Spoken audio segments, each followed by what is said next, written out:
আসসালামু আলাইকুম। Hello guys, এই দেখো আমাদের এখানে এখানে নৌকা রং করা হইতেছে। এটা আমার চাচাতো ভাই নৌকা রং করতেছে। এটা আমার কাকা, এটা প্রস্তুত করা হইতেছে আর কি। এটা দিয়ে যাতায়াত করবো, সেই জন্যে অনেক পানি তো।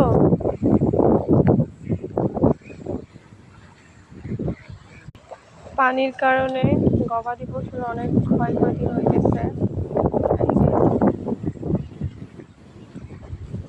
মনে হয় যেন মিনি কক্সবাজার, একটা মিনি কক্সবাজারও ফেল হয়ে যাবে এখানে, এরকম দৃশ্য হইতেছে।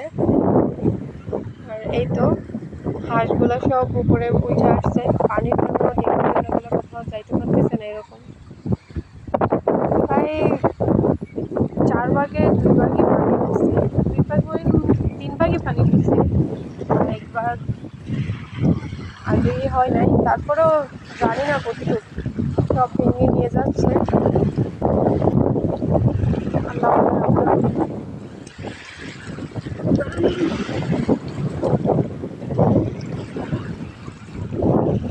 পুরো মিনি কক্সবাজার যেন সমুদ্র সৈকত হয়ে গেছে এরকম। পানি যেন মানুষকে সব তলিয়ে নিয়ে যাবে। পানি একটা মানুষের প্রাণ বাঁচায়, আবার পানি মানুষের প্রাণ নিয়ে যায় এরকম। এখন তো একটু ঢেউ কম দেখাইতেছে, অনেক ঢেউ এরকম হইতেছে। তারপর অনেকে ভেঙে নিয়ে গেছে, কি বলবো আপনাদের। দেখতেছেন আপনারা,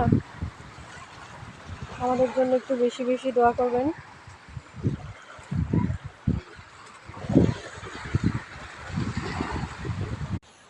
জানি না শেষ মুহূর্তে এসে আমরা লড়াই করে টিকে থাকতে পারবো কিনা। অবশ্য টিকে থাকার চেষ্টা করতেছি আর কি।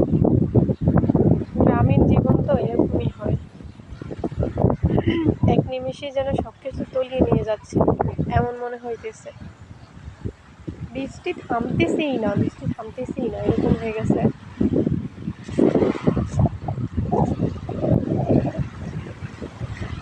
বৃষ্টির জন্য এত ক্ষয়ক্ষতি হইতেছে, পানি খালি বাড়তেছি, কোনো কমতেছে না পানি। কেন যে কমতেছে না, আর পানি সরকার কমাচ্ছেও না।